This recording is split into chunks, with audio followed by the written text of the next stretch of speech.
Assalamualaikum warahmatullahi wabarakatuh. Pada malam hari ini kita bertemu kembali di mata kuliah Hukum Ekonomi Syariah. Hari ini kita akan membahas tema tentang peraturan perundang-undangan yang memperkokoh berkembangnya praktek ekonomi syariah di Indonesia.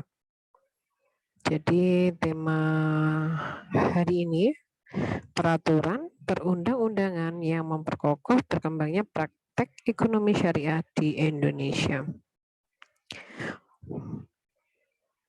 Sebelum memasuki substansi dari materi malam hari ini, perlu rekan-rekan pahami terkait teknik penulisan karya ilmiah makalah sebagai tugas mata kuliah. Jadi di sini ini sudah Times New Roman fontnya 14.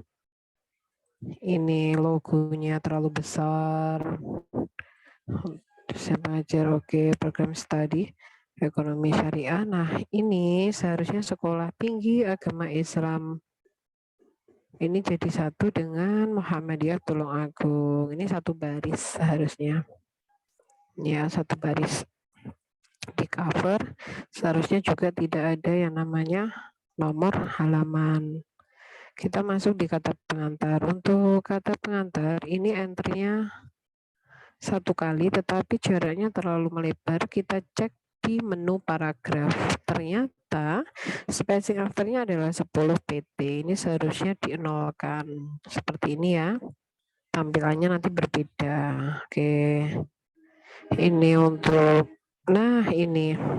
Perhatikan, jadi lebih teliti lagi, saya memahami betul bahwa rekan-rekan di semester ini banyak sekali tugas, sehingga untuk mempercepat proses mengerjakannya, menggunakan sistem copy paste ya, copy paste. Jadi di sini kan ini makalah di mata kuliah Hukum Ekonomi Syariah, tetapi yang tertulis redaksinya adalah Lembaga Keuangan Syariah yang berjudulnya ini. Oke. Nah, di dalam kata pengantar itu untuk isinya sendiri, substansinya selain puja dan puji syukur, sholawat serta salam, judul mata kuliah, ucapan terima kasih, di mana ucapan terima kasih itu terdiri dari Ketua STAI Muhammadiyah Tulungagung, setelah itu Kaprodi, setelah itu dosen pengampu. Urutannya seperti itu, dan terakhir bisa rekan-rekan sejawat seangkatan atau satu kelasnya. Nah, ini ada pengulangan redaksi di judul. Jadi judul usahakan hanya satu kali di awal saja. Nanti di akhir tidak perlu diulang lagi. Seperti itu ya. Kita masuk ke daftar isinya. Di daftar isi ini ada beberapa poin yang akan dibahas tentunya. Kita masuk langsung ke bab 2. Bab 1 mana ya? Sudah ada bab 2. Nah, di sini. Bab 1 ini seharusnya adalah pendahuluan. Bab 2-nya nanti adalah pembahasan.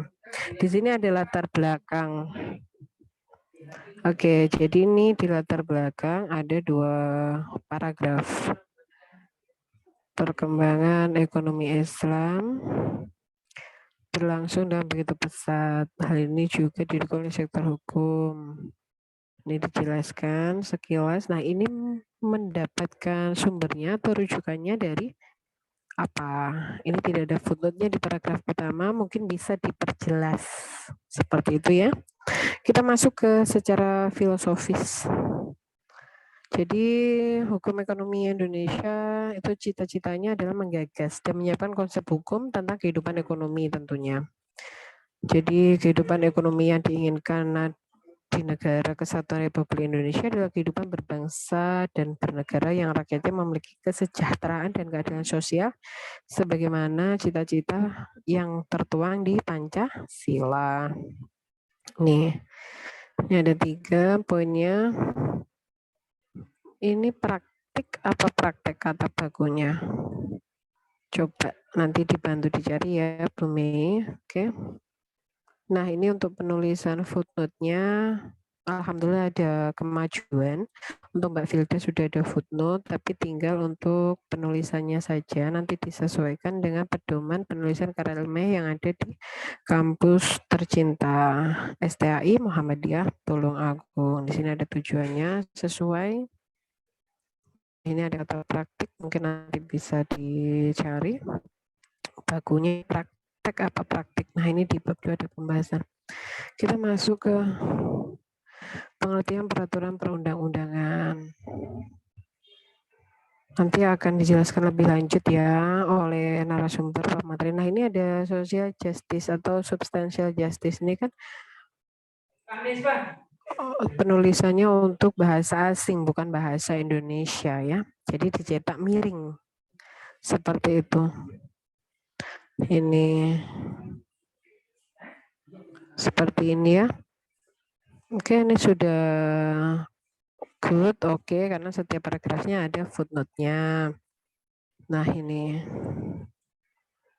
Kita masuk ke pembahasan kedua perkembangan ekonomi syariah di Indonesia. Nah, ini footnote-nya belum ada paragraf 1. Paragraf 1 belum ada footnote. Nah, ini yang paragraf keduanya di poin B sudah ada regulasi praktik ekonomi syariah di Indonesia. Ini paragraf utamanya kosong, ini kosong, belum ada footnote-nya. Ini juga kosong. Ini angka 6 ini footnote, ini diletakkan di titik 2 ini ya.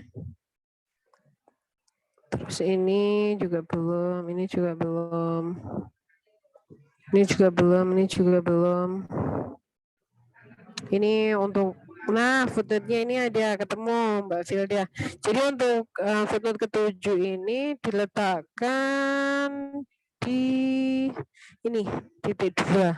Jadi kenapa Bu peletakannya di depan sini? Karena ini dijabarkan, diuraikan kan, setelah itu dikasih footnote keterangannya. Nah footnote nomor ini nanti menerangkan ini A, B, C, D, 2, 3, 4, 5, 6, sampai 7, sampai 8. Masuk ke bab 3 penutup. Oke, jadi di kesimpulan, karena tadi rumusan masalahnya ada 3, pembahasannya ada 3 poin, di kesimpulan juga ada 3 poin ya. Mungkin bisa dijadikan 3 paragraf atau dijadikan nomor 1, 2, 3 berdasarkan pembahasan, berdasarkan pemaparan, berdasarkan uraian di depan, di atas dan sebagainya, redaksi yang digunakan, maka dapat penulis simpulkan sebagai berikut. Jadi dikasih prolog seperti itu. Masuk ke saran, ini belum rata kanan kiri. Ini sama, belum rata kanan kiri. Oke, Bu Mei apresiasi, sudah luar biasa. Nah, untuk penulisan tata letak dari daftar pustaka, rata kanan kiri tentunya terus dicek lagi untuk penulisannya ya, sesuai dengan pedoman yang ada di kampus kita tercinta STAI Muhammadiyah Tulungagung. Demikian sedikit pembahasan ya yang Bu Mei paparkan untuk materi pada hari ini tentang peraturan perundang-undang yang memperkokoh perkembangannya praktik ekonomi syariah di Indonesia. Terima kasih. Assalamualaikum warahmatullahi wabarakatuh.